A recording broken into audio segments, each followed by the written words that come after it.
जगविंदर पटियाल का मैं रुख करना चाहूंगी एक बार फिर। जगविंदर पटियाल, सुखविंदर डैनी पहुंचे हैं, लेकिन क्या कुछ उन्होंने बात तो कुछ की नहीं है मीडिया से। क्या कह रहे हैं आपके सूत्र, क्या जानकारी? देखिए, सुखविंदर डैनी तो सिद्धू के इस्तीफा देने के बाद कार्यकारी अध्यक्ष हैं, इसलिए वहां पर पहुंचे होंगे। लेकिन मुझे ये बताया जा रहा है कि 2 और कैबिनेट मंत्री जिनके इस्तीफे देने की संभावना पूरी है, उसमें एक प्रगट सिंह का नाम बताया जा रहा है और दूसरा नाम बताया जा रहा है अमरिंदर सिंह राजा वड़िंग का। अगर इस पूरे मसले को रोका ना गया तो मुझे लगता है कि इस्तीफों का दौर शुरू हो जाएगा और ये दौर की जो मैं कहता हूं कि जो भांडा फोड़ा जाएगा वो सिर्फ चरणजीत सिंह चन्नी के वो फैसले होंगे जिन फैसलों को लेके पूरी पार्टी एकमत नहीं है। और अगर ऐसा होता है, 2 कैबिनेट मंत्री और छोड़ते हैं कैबिनेट को, तो जाहिर सी बात है कि ये मोहर लग जाएगी कि नवजोत सिंह सिद्धू का फैसला कहीं ना कहीं सही है, उस पर पुनर्विचार करना चाहिए। लेकिन सवाल ये उठता है, हाईकमांड किस चीज का इंतजार कर रहे हैं? वो ये सोच रहे हैं कि आधी कैबिनेट रिजाइन कर दे या आधी कैबिनेट जो है वो इस फैसले के खिलाफ आ जाए, उसके बाद इंटरवीन करेंगे। ये चीजों को सुलझाने के लिए जो देरी हो रही है, इससे पंजाब में कांग्रेस की सियासत बिखर रही है। केसी वेणुगोपाल इसे इमोशनल रिएक्शन कह रहे हैं सिद्धू का। तो क्या सिद्धू को अंदर खाने बनाने की कोशिशें चल रही हैं? हो सकता है फोन पे बात की जा रही हो उनसे। पहली बात तो यह है कि हाईकमांड को यह सोचना चाहिए कि जुम्मा सरकार बने, अभी जो है वो 2 दिन नहीं हुए हैं, तो ये इमोशनल रिएक्शन क्यों हुआ, इसकी वजह क्या है? ये कह के आप बच नहीं सकते कि इमोशनल रिएक्शन है। इमोशनल रिएक्शन है तो क्या इमोशनल जगविंदर, इस समय की बड़ी खबर जो आपने हमें दी है, हम अपने दर्शकों को बता दें, मैं आपको रोक रही हूं जगविंदर। बड़ी खबर इस समय की आपने दी है कि कैबिनेट में अभी 2 इस्तीफे और हो सकते हैं। पंजाब कैबिनेट में अमरिंदर सिंह राजवाड़ा और प्रगट सिंह भी इस्तीफा दे सकते हैं। रजिया सुल्ताना पहले से इस्तीफा दे चुकी हैं।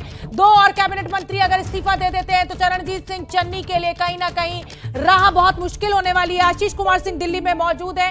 आशीष, एक बड़ा सवाल जगविंदर पटियाल भी उठा रहे हैं और मेरा भी यही सवाल है कि अब आला कमान किस चीज का इंतजार कर रहा है? ऑलरेडी रजिया सुल्ताना इस्तीफा दे चुकी हैं और 2 कैबिनेट मंत्रियों के और इस्तीफे की खबर सामने आ रही है कि वो भी दे सकते हैं इस्तीफा। निश्चित तौर पर शोभना, सबसे बड़ा सवाल है कि अब आला कमान करेगा क्या? 2 और अगर कैबिनेट से इस्तीफे हो सकते हैं। हमारे साथ कांग्रेस पार्टी के राष्ट्रीय सचिव हैं, उनसे बात कर लेते हैं। प्रणब झा, प्रणब जी, ये तो बड़ा एम्बैरेसिंग सिचुएशन है। अब ये खबर बता रहे हैं हमारे सहयोगी जगविंदर पटियाल साहब कि सिर्फ रजिया सुल्ताना नहीं, 2 और कैबिनेट मंत्री इस्तीफा दे।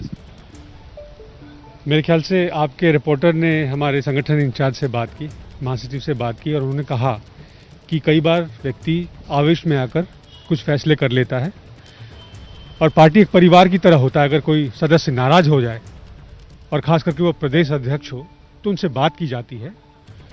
जो दिक्कत परेशानी उनके सामने है, जिनकी वजह से उन्होंने इस्तीफा किया है, उसको देखा जाता है और अमूमन ऐसी नाराजगी को बात करके जो है खत्म किया जाता है। क्या ये खबर दे रहे हैं कि केंद्रीय नेतृत्व तो बात कर रहा है नवजोत सिंह सिद्धू से? मैं आपको यही कह रहा हूं कि जिस आधार पर उन्होंने कहा कि सब ठीक रहेगा, और ऐसी खबर भी आ रही है कि पंजाब के नेता, वर्किंग प्रेसिडेंट वगैरह जो हैं, कई लोग हैं, उनसे संपर्क में, उनके घर पर गए। मेरे ख्याल से आपके रिपोर्टर भी हैं वहाँ पे, अभी बात हो रही थी, तो उनसे संपर्क में उनसे बात करेंगे और हमें थोड़ा समय देना चाहिए। ये बात उनको नहीं समझ में आई प्रणब जी, नवजोत सिंह सिद्धू को नहीं बात समझ में आई जो आपको वो बात कर लेते ना, उन्होंने तो इस्तीफा भेज दिया।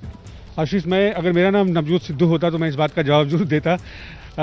मैं अपनी बात कह सकता हूँ और अनुभव से बात कह सकता हूँ कि कई बार ऐसी बात होती है कि जब कुछ फैसले होते हैं, क्योंकि ये फैसले जो होते हैं सार्वजनिक फैसले होते हैं, सब मिलकर करके करते हैं, और ऐसे में होता है कि कोई एक व्यक्ति जो कुछ विशेष चाह रहा हो वो नहीं हुआ, उसके मन का नहीं हुआ हो, और ऐसे में नाराजगी हो जाती है।